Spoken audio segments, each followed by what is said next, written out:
The shot rang out so close to Beatrice Dalton's bedroom window that she woke with her heart already racing, her nightgown damp with sweat, despite the cool Montana spring air drifting through the gaps in the wooden walls. She lay perfectly still in the darkness of her small ranch house, listening to the sounds that had become sickeningly familiar over the past 3 weeks. Men's voices speaking in rough whispers, the nervous bleating of her sheep, the crack of a rifle, then silence.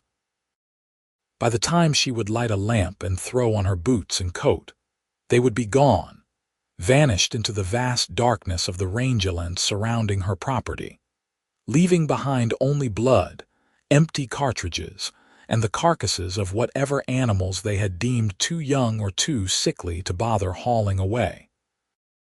Beatrice pressed her palms against her eyes, fighting back tears of exhaustion and fury. She was 22 years old, and she had been running this sheep ranch alone for 8 months now, ever since her father had died of pneumonia the previous autumn.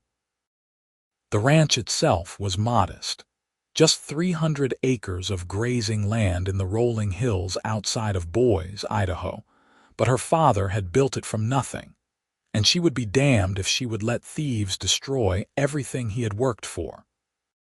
She had reported the poaching to the county sheriff twice already, but Sheriff Morrison was an elderly man with only 2 deputies to cover hundreds of square miles of territory, and he had made it clear that protecting one woman's livestock was not his highest priority when cattle rustlers and claim jumpers were running rampant throughout the Idaho territory in this spring of 1884. She rose from bed and lit the oil lamp on her bedside table, then dressed quickly in the practical clothes she wore for ranch work. A simple cotton blouse, a dark skirt that she had shortened to a scandalous mid-calf length for ease of movement, and her father's old leather boots. She braided her long brown hair and pinned it up, then grabbed her father's Winchester rifle from where it leaned against the wall. The weight of it in her hands made her feel slightly less helpless, though she knew that by the time she reached the pasture, the poachers would be long gone. She was right. When she walked out into the pre-dawn darkness, she found 3 more of her sheep dead, shot cleanly through the head and left where they had fallen. The killers had not even bothered to take the meat or the wool. It was waste for the sake of waste, cruelty for the sake of cruelty, and it made her blood boil.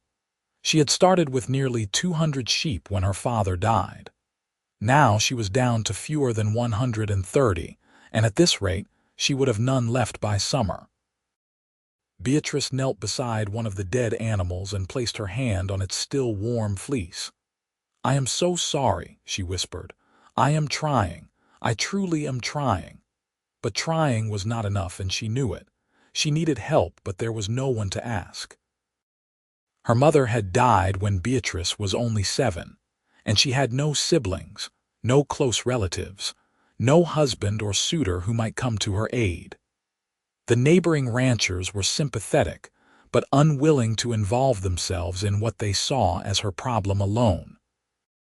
The harsh truth of life on the Idaho frontier was that everyone had troubles of their own, and charity was a luxury few could afford.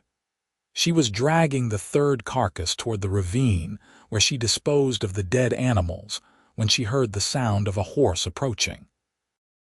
Her hand went instinctively to the pistol she now wore at her hip, a habit she had developed in recent weeks. The rider emerged from the morning mist like a ghost, tall and lean in the saddle, his face shadowed by the brim of a dark hat. For a moment, her heart seized with fear, wondering if the poachers had grown bold enough to return in daylight. "Miss Dalton." The voice was deep and cautious, and the rider raised one hand to show he meant no harm. "I am not here to cause trouble. My name is Emmett Whitmore. I was passing through and I saw what happened here. I heard the shots last night." Beatrice straightened, keeping her hand near her weapon. "Then you saw more than I did, Mr. Whitmore. By the time I can get out here, they are always gone." Emmett Whitmore dismounted and approached slowly, moving with the careful grace of a man who was accustomed to working around nervous animals.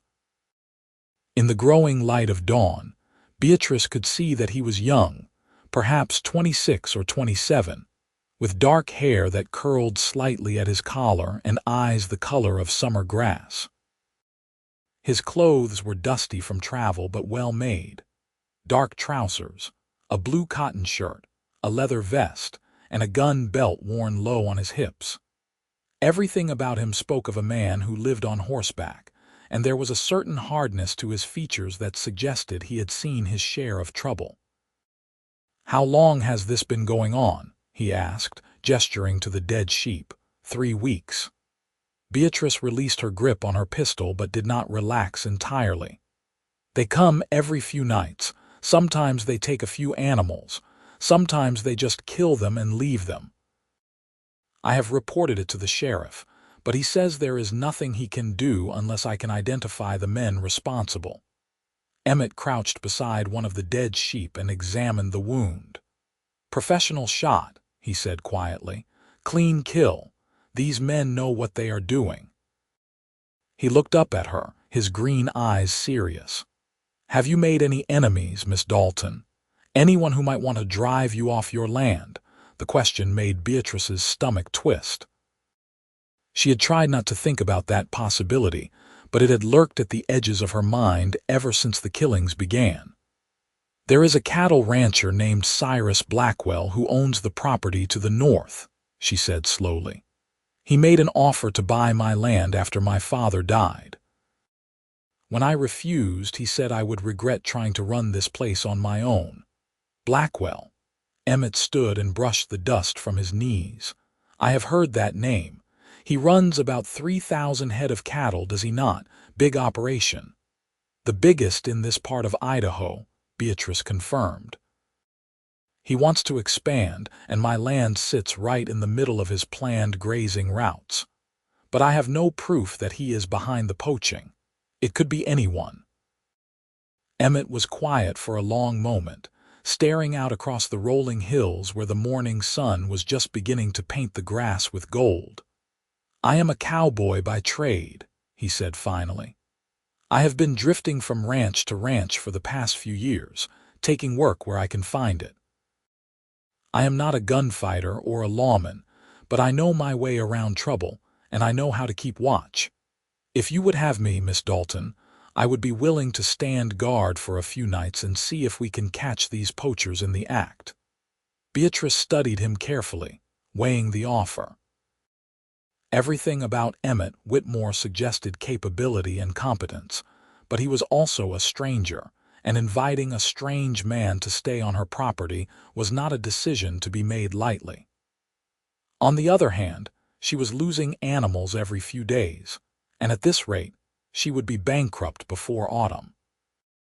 "Why would you do this?" she asked. "I cannot pay you much. I barely have enough to cover my own expenses." Emmett met her gaze steadily. "I do not like thieves, Miss Dalton, and I do not like men who prey on people who cannot defend themselves. If you can offer me food and a place to sleep, that will be payment enough." There was something in his voice that made Beatrice believe him. Perhaps it was foolish, but her instincts told her that Emmett Whitmore was a man who meant what he said. "All right," she said. "You can stay in the bunkhouse my father built for seasonal workers. It is not much, but it has a roof and a stove, and I will feed you 3 meals a day if you keep watch at night." A faint smile crossed Emmett's face, the first she had seen from him. "That is more than fair, Miss Dalton. You have yourself a deal." Over the next 2 days, Beatrice found herself adjusting to the presence of another person on her property.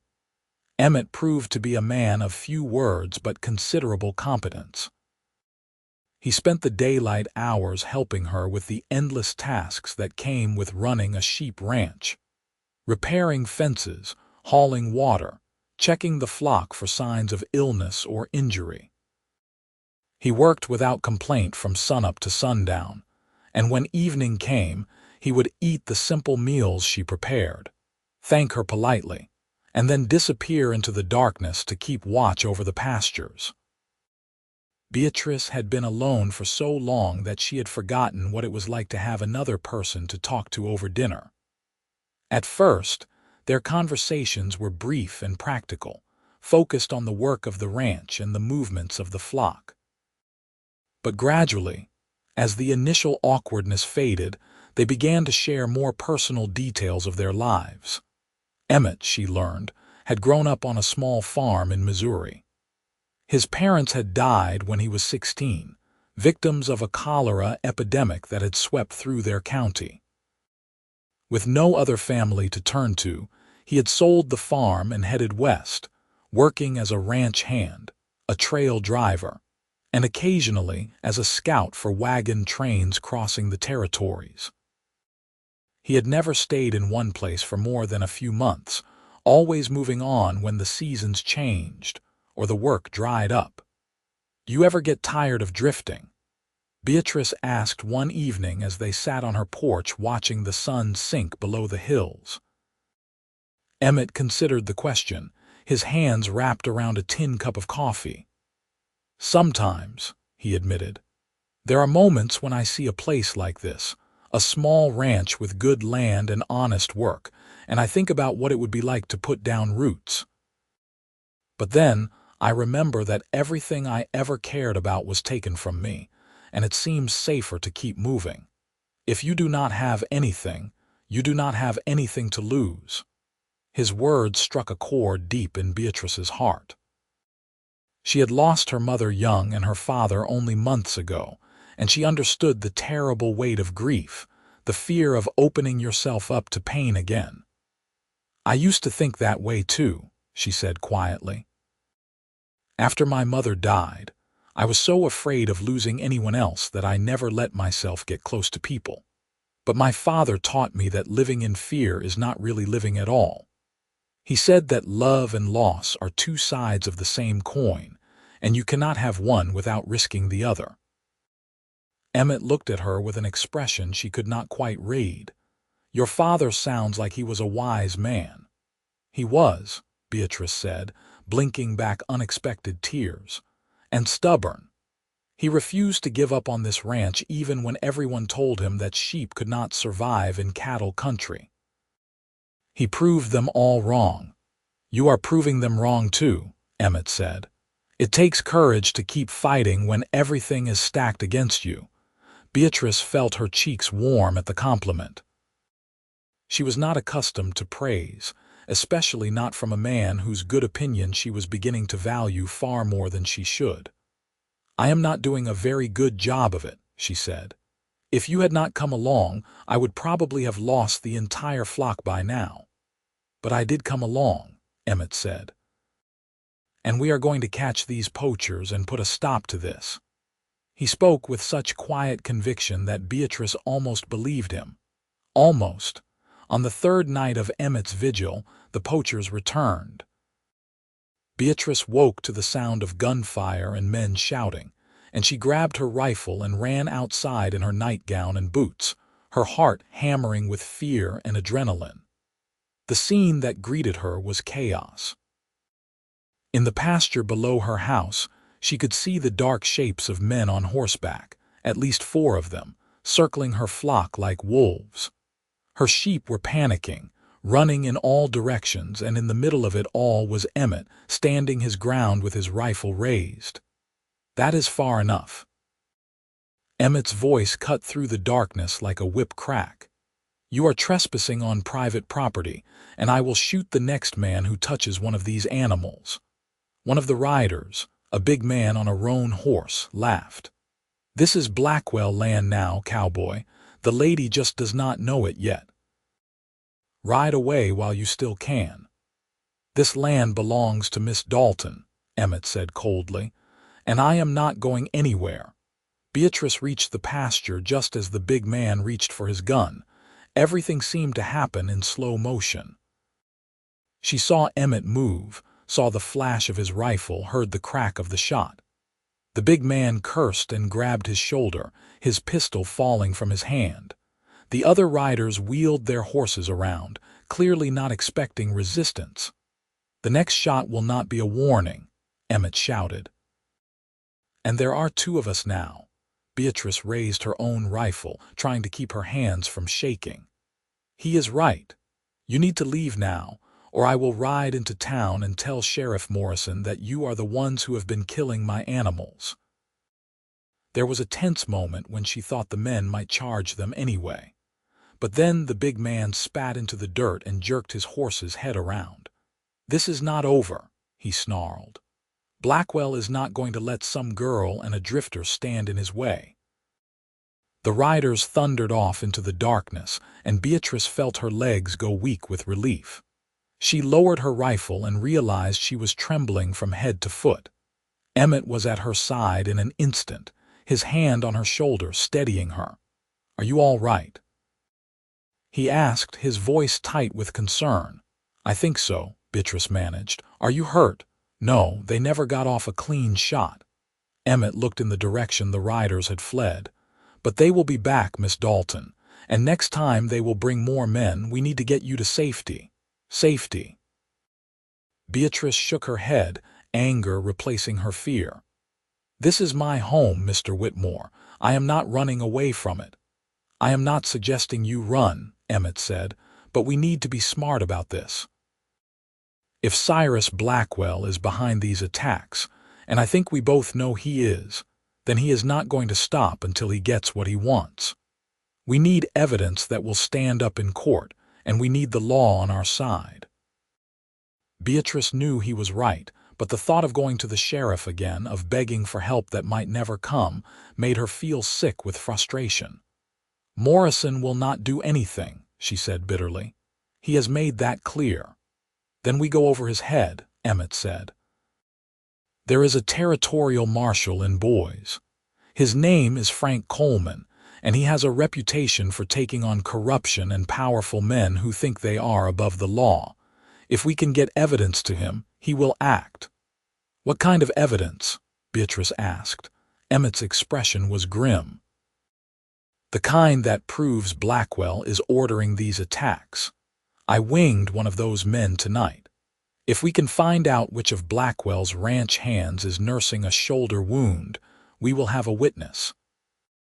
And if we can catch them in the act one more time, with the marshal present, Blackwell will not be able to talk his way out of it." It was a risky plan, but it was the only plan they had. Over the next week, Beatrice and Emmett worked together to gather what information they could. Emmett rode into Boise and spoke with Marshal Coleman, who agreed to investigate the allegations against Cyrus Blackwell, but warned that he would need solid proof before he could make any arrests. Meanwhile, Beatrice reached out to the few allies she had among the neighboring ranchers, asking if any of them had seen or heard anything suspicious. What she learned chilled her to the bone. Cyrus Blackwell had apparently been pressuring several other small landholders to sell their properties, and at least two of them had experienced similar harassment. Vandalized equipment, poisoned water sources, dead livestock. It was a pattern of intimidation designed to drive people off their land, and Blackwell had been getting away with it because no one had the courage or the resources to stand up to him. "He thinks he can do whatever he wants because he has money and influence," Beatrice said one evening as she and Emmett sat at her kitchen table, poring over a rough map of the area. "He thinks people like me are just obstacles to be swept aside." Emmett looked up from the map, his green eyes hard. "Men like Blackwell always think that way. They believe that power gives them the right to take what they want, but they are wrong, and we are going to prove it." There was something in the way he said "we" that made Beatrice's heart skip. Over the past week, she had come to rely on Emmett in ways that went far beyond the practical. He was competent and steady, yes, but he was also kind and thoughtful in ways that she had not expected. He noticed when she was tired and would take on extra chores without being asked. He listened when she talked about her father and the dreams she had for the ranch, and he never once suggested that those dreams were foolish or unrealistic. And when he looked at her, she saw something in his eyes that made her feel seen and valued in a way she had not felt in a very long time. She was falling in love with him, and that terrified her. Emmett was a drifter by his own admission, a man who had spent years running from attachments and commitments. Even if they succeeded in stopping Blackwell, even if she managed to save her ranch, there was no guarantee that Emmett would stay. And the thought of losing him, of watching him ride away once this was all over, was almost more than she could bear. But she pushed those feelings aside because there was work to be done. Marshal Coleman sent word that he would be in the area in 3 days' time, and that he would station himself near Beatrice's ranch to observe any suspicious activity. All they had to do was wait for the poachers to strike again, and hope that the marshal was in position to witness it. Those 3 days were the longest of Beatrice's life. She and Emmett continued their nightly vigils, taking turns keeping watch over the flock. The nights were growing warmer as spring deepened into early summer, and sometimes Beatrice would sit with Emmett on the hillside overlooking her pastures, sharing a blanket and a thermos of coffee as they scanned the darkness for any sign of movement. It was on one of those nights, with the stars blazing overhead and the scent of sage on the breeze, that Emmett finally spoke the words that had been hovering between them for days. "When this is over," he said quietly, "I would like to stay if you would have me." Beatrice's breath caught. She turned to look at him, trying to read his expression in the faint starlight. "Stay? You mean stay here, on the ranch?" "I mean stay with you," Emmett said. His voice was rough with emotion. "I know I have no right to ask. I have nothing to offer you except my labor and my loyalty. But these past weeks have been the happiest I have had since I lost my family. I wake up every morning with a purpose, and I go to sleep every night knowing that I am protecting something that matters. And you, Beatrice, you matter more to me than I ever thought anyone could matter again." Beatrice felt tears spring to her eyes. She reached out and took his hand, lacing her fingers through his. "You matter to me too," she whispered. "More than I can say. I was so alone before you came here, Emmett. I was just surviving, not living, but you have given me hope. You have made me believe that I do not have to face everything by myself." Emmett lifted her hand to his lips and kissed her knuckles, a gesture so tender that it made her heart ache. "You will never have to face anything alone again," he said. "I promise you that. Whatever happens, we will face it together." They sat there in the darkness, holding hands and watching the stars, and for the first time in months, Beatrice felt something that she had almost forgotten: peace. She did not know what the future would bring, but she knew that she wanted Emmett Whitmore in it, and that was enough. The peace did not last. 2 nights later, the poachers returned, and this time they brought reinforcements. Beatrice woke to the sound of at least a dozen riders thundering through her property, shouting and firing their weapons into the air. She threw on her clothes and grabbed her rifle, her heart pounding with a mixture of fear and fury. This was it. This was the moment they had been waiting for. Emmett was already outside, positioned behind a water trough with his rifle trained on the approaching riders. "Stay in the house," he shouted when he saw her. "This is going to get ugly." But Beatrice had not fought this hard to cower in her house while someone else defended her land. She took up a position on the porch, her rifle braced against the railing, and waited. The riders were spreading out, surrounding her house and the pastures beyond. In the dim moonlight, she could make out the familiar bulk of the big man Emmett had wounded, and beside him, on a magnificent black stallion, was a man she recognized immediately: Cyrus Blackwell himself. Blackwell was in his 50s, a man who had built his empire through ruthlessness and intimidation. He sat tall in his saddle, radiating arrogance and entitlement. "Miss Dalton," he called out, "this has gone on long enough. I am prepared to make you a final offer for your land.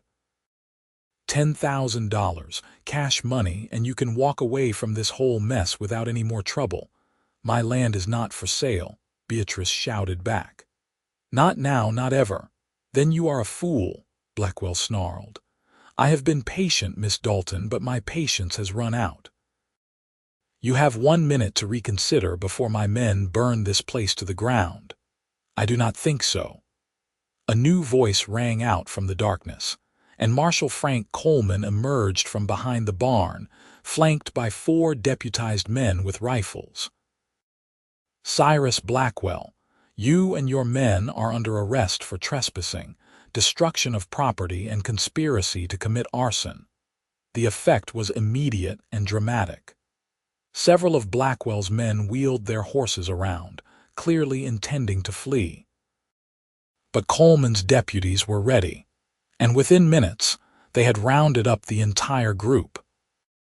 Blackwell himself tried to bluster his way out of the situation, claiming that he had simply come to make a business offer, and that any damage to Beatrice's property had been done by rogue elements beyond his control.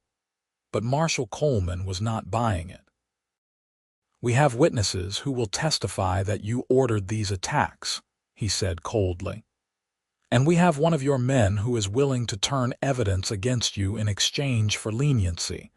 You are finished, Blackwell. As the marshal and his deputies led the poachers away in chains, Beatrice felt her knees buckle. Emmett caught her before she could fall, wrapping his strong arms around her and holding her close. It is over, he murmured into her hair. You are safe now. The ranch is safe. Beatrice clung to him, overwhelmed by relief and exhaustion and a dozen other emotions she could not name. We did it, she whispered. We actually did it. You did it, Emmett corrected gently. You refused to give up even when everyone told you to. You fought for what was yours and you won. They stood there in the pre-dawn darkness, holding each other, and Beatrice knew that this was only the beginning. There would be more challenges ahead, more obstacles to overcome. But with Emmett by her side, she felt ready to face whatever came. The weeks that followed were busy ones. Cyrus Blackwell was brought to trial and convicted on multiple charges.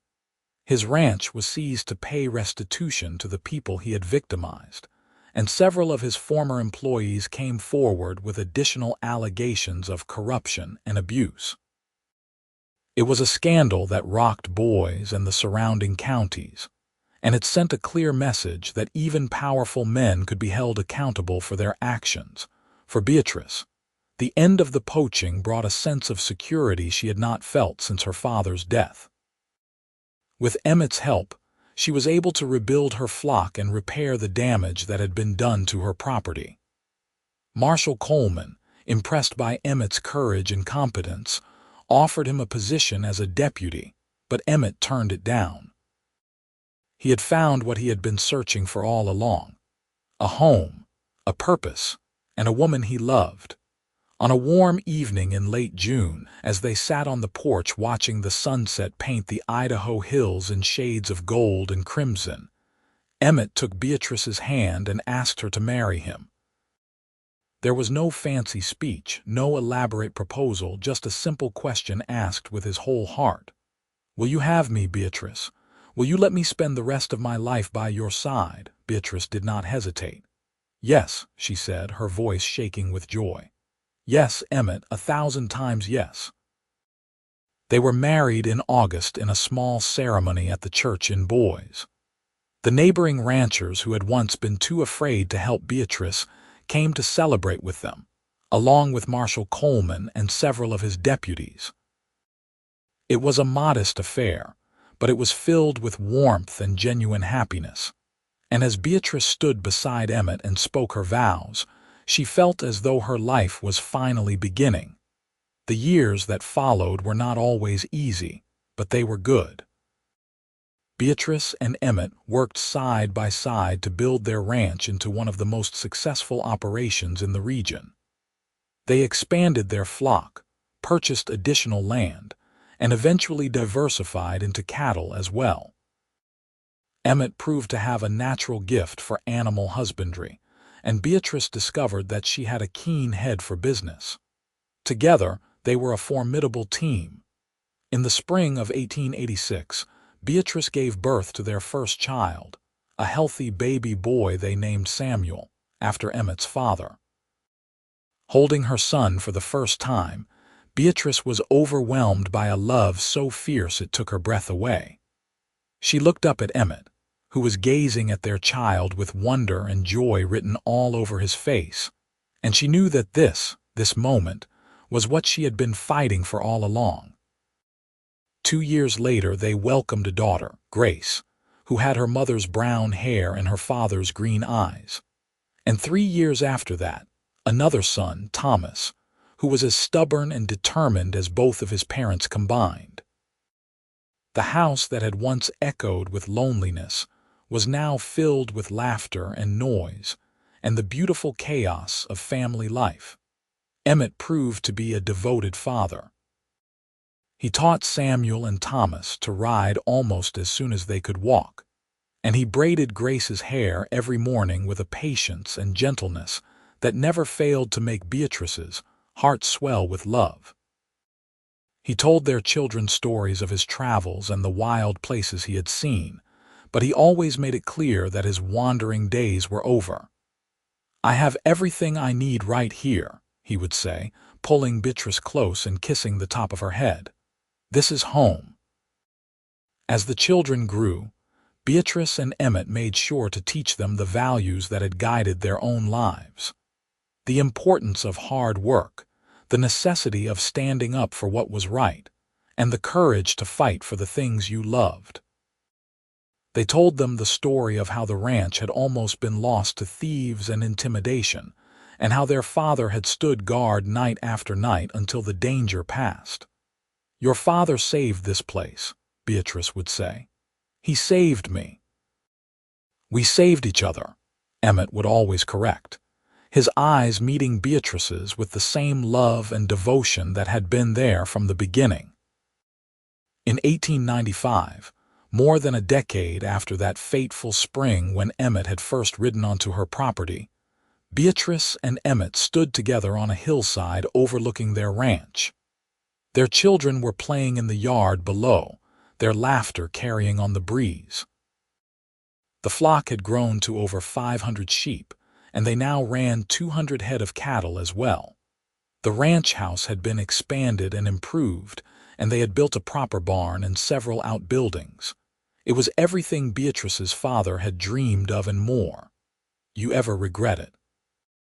Beatrice asked, leaning into Emmett's side. "Giving up your freedom to settle down here?" Emmett wrapped his arm around her shoulders and pulled her close. "Not for a single moment," he said. "I spent years drifting because I thought I had nothing worth staying for. But then I met you and everything changed.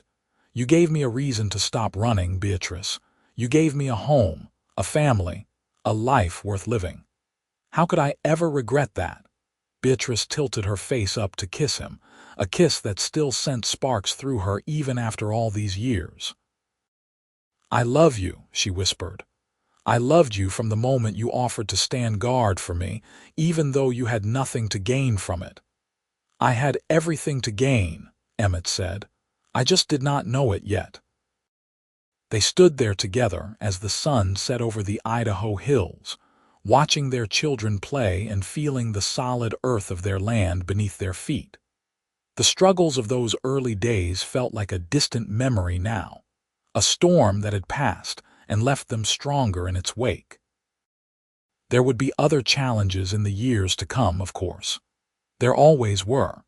But they would face them together, as they had faced everything else, with courage and love and an unshakable faith in each other.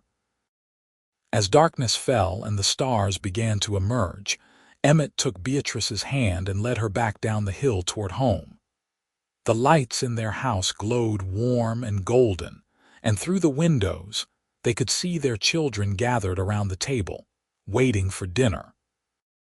It was a simple scene, an ordinary moment in an ordinary life, but to Beatrice and Emmett it was everything. They had fought for this life, protected it, built it together from the ground up.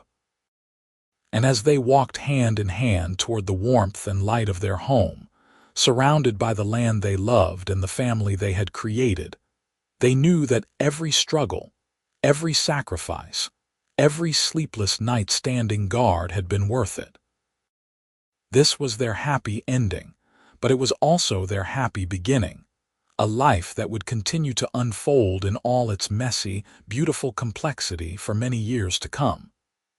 They would grow old together on this land, watching their children grow and eventually have children of their own. They would face losses and celebrate victories, weather storms both literal and metaphorical, and through it all, they would have each other. In the spring of 1910, when Beatrice was 48 and Emmett was 52, they sat together on that same hillside and watched their youngest son, Thomas, now 18, take over the day-to-day management of the ranch. Their daughter Grace had married a schoolteacher and moved to Boise, where she was raising 3 children of her own. Their eldest, Samuel, had started his own ranch on land adjacent to theirs, and he stopped by nearly every day to consult with his parents and share stories of his growing family. "We did well, did we not?" Beatrice said, her head resting on Emmett's shoulder. "We did better than well," Emmett replied. "We built something that will last for generations. Your father would be proud, Beatrice. I wish he could have seen all of this." "I think he does see it," Beatrice said softly. "Somehow, I think he knows." They sat in comfortable silence, 2 people who had shared so much that words were often unnecessary.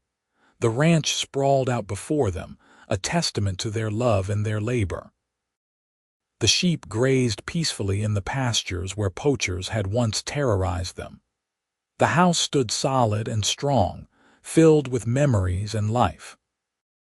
And all around them, the Idaho landscape stretched out in its harsh, beautiful glory, the same land that had tested them and forged them and ultimately rewarded them for their perseverance. As the sun dipped below the horizon and the first stars appeared, Emmett turned to Beatrice with a smile. "Do you remember that first night when I told you I would stand guard until the poachers stopped? How could I forget?" Beatrice said. "I thought you were either very brave or very foolish." "I was both," Emmett admitted with a laugh. "But I was also falling in love, even if I did not realize it yet. The moment I saw you standing there in the dawn light, trying so hard to be strong even though you were exhausted and scared, I knew I had found something special. I knew I had found you." Beatrice's eyes filled with happy tears. After all these years, Emmett could still make her heart flutter with just a few simple words. "You found me," she agreed, "and I found you, and together we found our way home." They walked back to the house as they had done countless times before, hand in hand, their steps perfectly synchronized after decades of walking side by side. The evening was cool and pleasant, and through the windows of the house, they could see Thomas moving about, preparing his own simple dinner. He would take good care of the ranch, Beatrice knew. He had his father's work ethic and his mother's determination, and he loved this land as much as they did. Inside, Beatrice prepared a pot of tea while Emmett stoked the fire in the stove. These small domestic rituals had become sacred to them over the years, quiet moments of togetherness that anchored their days. They sat at the kitchen table, the same table where they had once plotted how to stop Cyrus Blackwell, and talked about their plans for the coming week, the news from their children, and the 100 small details that made up their shared life. Later, as they lay in bed with the windows open to let in the cool night air, Emmett pulled Beatrice close and kissed her forehead. "Thank you," he whispered. "For what?" Beatrice asked. "For everything," Emmett said. "For trusting me when you had every reason not to, for letting me stay. For building this life with me, for loving me, for giving me a purpose and a home and a family, for all of it, Beatrice, For absolutely all of it. Beatrice reached up and cupped his face in her hands, looking into the green eyes that still sparkled with love and mischief even after all these years. "I should be thanking you," she said. "You saved my ranch, Emmett. You saved my life. You stood guard when I needed you most, and you never stopped standing guard. You have protected me and loved me and supported me for more than 25 years, and I cannot imagine my life without you." "Then do not imagine it," Emmett said, pulling her even closer. "Because I am not going anywhere. We made a promise to each other, remember? Together always." "Together always," Beatrice echoed, and she knew it was a promise they would keep until the very end. They fell asleep in each other's arms as they had done thousands of times before, secure in the knowledge that they were exactly where they belonged. Outside, the night settled over the ranch, peaceful and still. The sheep were safe in their pastures, the cattle were bedded down in the fields, and the land that had once been threatened by thieves and corruption now thrived under the careful stewardship of the people who loved it. The years continued to pass, as years always do. Samuel and his wife gave Beatrice and Emmett 7 grandchildren. Grace added 4 more. Thomas eventually married a spirited young woman from town and began a family of his own.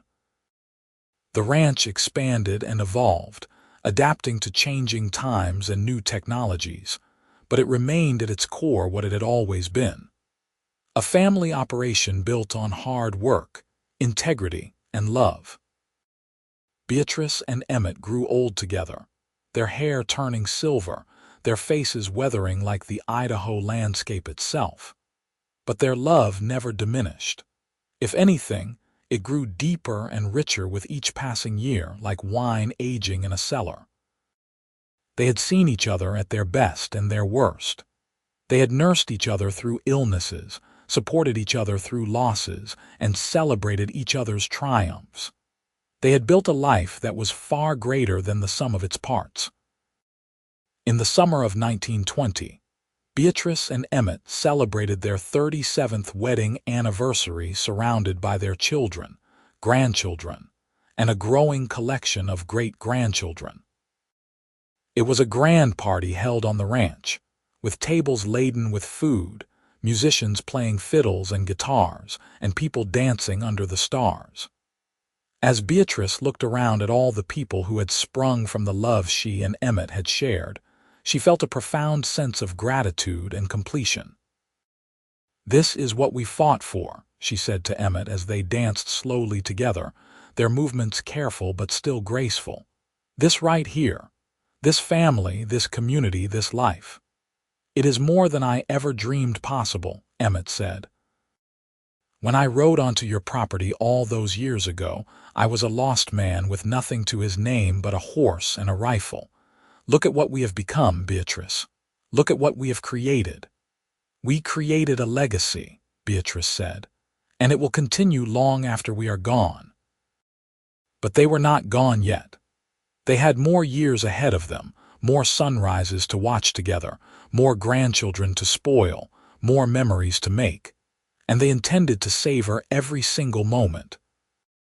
As the party wound down and their family began to depart, heading back to their own homes and lives, Beatrice and Emmett found themselves alone once more on their favorite hillside, the place where they had stood so many times before. The ranch spread out below them, illuminated by moonlight, and in the distance they could hear the peaceful sounds of their animals settling for the night. "You ever think about that first night?" Beatrice asked. "The night you stood guard and faced down those poachers?" "I think about it often," Emmett admitted. "It was the night my life truly began. Everything before that was just preparation, just wandering and waiting until I found my way to you." "I was so frightened," Beatrice said, "not just of the poachers, but of what it would mean to trust someone again. I had been alone for so long, and I had convinced myself that I was better off that way. But you changed everything, Emmett. You showed me that I did not have to face the world by myself." And you showed me that it was possible to have a home again, Emmett said. You taught me that putting down roots did not make me vulnerable. It made me strong. They stood there in the moonlight, two people who had weathered every storm life could throw at them and emerged stronger for it. Their love story had begun with poachers and danger, with a woman alone trying to protect what was hers and a cowboy who had been drifting too long without an anchor. But it had transformed into something beautiful and enduring, a partnership that had stood the test of time. As they walked back to their house for the last time that night, Beatrice turned to Emmett and said, "If I could go back and change anything, I would not. Every struggle, every hardship, every moment of fear and uncertainty led us to this. And this, right here, right now, is perfect." "It is perfect," Emmett agreed, "because we are together. That has always been the secret, Beatrice. As long as we are together, everything else falls into place." They entered their home, the house that had witnessed their entire married life, and prepared for bed with the easy familiarity of people who had shared this routine for decades. As they lay down together, Emmett pulled Beatrice into his arms, and she settled against his chest with a contented sigh. "I love you," she whispered into the darkness. "I have loved you from the beginning, and I will love you until the very end." "And I love you," Emmett replied. "You are my home, Beatrice. You always have been." They fell asleep like that, wrapped in each other's arms, two souls so perfectly entwined that it was impossible to tell where one ended and the other began. Outside, the Idaho night was peaceful and still, and the ranch that they had fought for and built together stood as a testament to their love, their courage, and their unwavering commitment to each other. The story of how Beatrice Dalton and Emmett Whitmore met might have begun with poachers and danger, and a cowboy standing guard in the darkness. But it became a love story for the ages, a reminder that sometimes the greatest treasures in life come to us when we least expect them, and that true love is not just about passion and romance, but about standing side by side through every challenge and choosing each other, again and again, every single day. Their legacy lived on through their children and grandchildren, through the ranch that continued to thrive for generations, and through the story that was told and retold at family gatherings.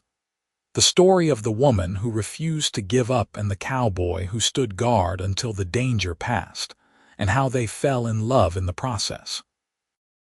It was a story worth telling, a life worth living, and a love worth fighting for.